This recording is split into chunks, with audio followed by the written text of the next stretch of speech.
2 tambah 2 saja jawabannya 4 begitu. Nah akhirnya ini yang disebut mainstreaming, hanya memindah anak berkebutuhan khusus ditaruh di kelas biasa, belajar bersama anak-anak pada umumnya, diminta mengerjakan PR sama dengan teman-teman lainnya. Saya yang repot, yang jengkel guru-gurunya karena ini kok ora iso gitu. Nggih, kenapa nggih? Nah, yang berikutnya, bentuk berikutnya adalah idealnya pendidikan inklusi. Bedanya apa? Bahwa halo Bapak Ibu. Hai. Oke. Ini sedang membahas muridnya. Oh, ya bener murid sing kayak gitu ya. Ya. Oke, nah bentuk berikutnya adalah pendidikan inklusi yang mana mengakomodasi kebutuhan khusus peserta didik. Kebutuhannya khusus. Nah sebenarnya semua orang itu memiliki kebutuhan khusus. Kebutuhan saya dan Bapak Ibu sini mungkin berbeda. Bapak Ibu yang lain di atas sini juga berbeda-beda. Nah yang dimaksud dengan kebutuhan khusus di sini sesuai dengan dalam tanda kurung ABK-nya atau kecacatannya.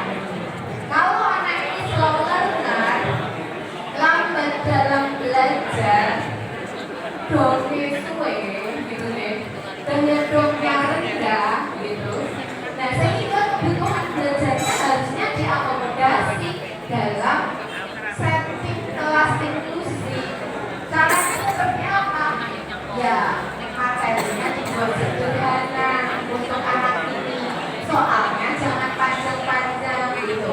Kalau misalnya ada anak tunagrahita di kelas tersebut, kebutuhan layanan individunya seperti apa? Spek khususnya ya sudah sesuai kemampuannya. Lebih berarti nanti nggak lulusnya sendiri standarnya, sehingga Bapak Ibu tinggal menyesuaikan saja apa yang dibutuhkan oleh anak. Jadi tidak perlu kaji Bapak Ibu karang biji untuk anak-anak ini, karena settingnya inklusi, akomodasi sesuai kebutuhan khusus.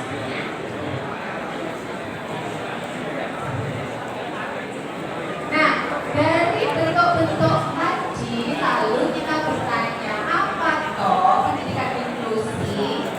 Yang tadi memasukkan anak cacat dalam tanda kutip ke sekolah reguler itu bukan pendidikan inklusi. Nah ini pengertiannya bahwa sistem layanan pendidikan yang mensyaratkan semua anak berkelainan dilayani di sekolah terdekat. Jadi Bapak Ibu harus yang terdekat dari rumah anak-anak ini. Kemudian di sekolah reguler, bukan di SLB. Kalau di SLB tadi namanya segregasi atau terpisah, bukan inklusi. Halo Bapak Ibu. Nanti kalau saya sudah berteriak, Bapak Ibu nyanyi berteriak, nanti nggak selesai-selesai. Kipasnya wes porong, tapi acaranya belum selesai betul gitu. Monggo kerjasamanya ya. Baik, saya ulangi, sekolah terdekat.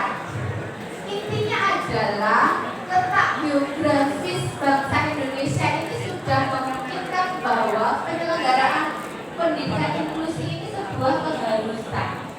Contohnya misalnya di daerah Gemolong misalnya.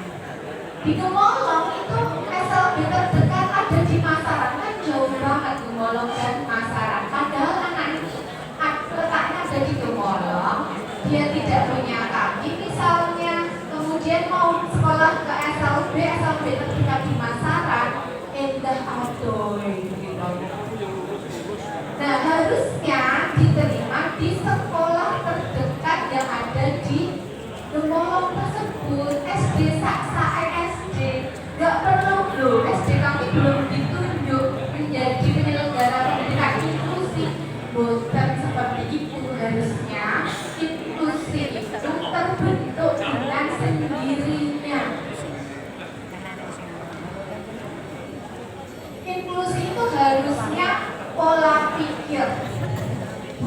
budaya, jadi nggak perlu ditunjuk, nggak perlu pasang pelangkat sebagai sekolah dasar inklusi, boten ngoten. Harusnya sudah inklusi itu ya sudah bahwa kita menyadari manusia itu berbeda-beda, nggak bisa dipukul rata. Nah, Alkisah Bapak Ibu, sebelum peraturan pendidikan inklusi itu digulirkan, Bapak Ibu pasti sudah punya pengalaman raketan satu gitu ya, punya teman zaman sekolah ada yang beliau misalnya. Rata-rata kalau angkatan dulu polio, kalau sekarang rata-rata autis. Jadi kebutuhan khusus juga bergeser. Nah, saya punya teman sejak TK itu ada satu anak berkebutuhan khusus. Saya punya teman TK tunarungu, SD punya teman tunagrahita, SMP punya teman yang sangat kecil. Padahal saya tidak sekolah di SLB. Sekolah saya di sekolah reguler. Dan baik-baik saja teman saya ini sekarang jadi orang-orang sukses. Bahkan teman saya yang kecil ini kuliahnya di Australia. Karena apa? Sekolahnya bersama-sama dengan teman sebaya, tidak dipisahkan, tidak tercerabut dari akarnya. Ya harusnya begitu. Intinya pelayanan pendidikan inklusi ini adalah pendidikan yang memanusiakan manusia. Nah, kalau dasarnya sudah itu, nggak peduli mau pakai kurikulum K13, Merdeka belajar merdeka atau apalah, sudah, karena dasarnya adalah hati nurani bahwa anak ini mendapatkan hak pendidikannya siapapun anaknya, yang penting punya kepala. Sudah.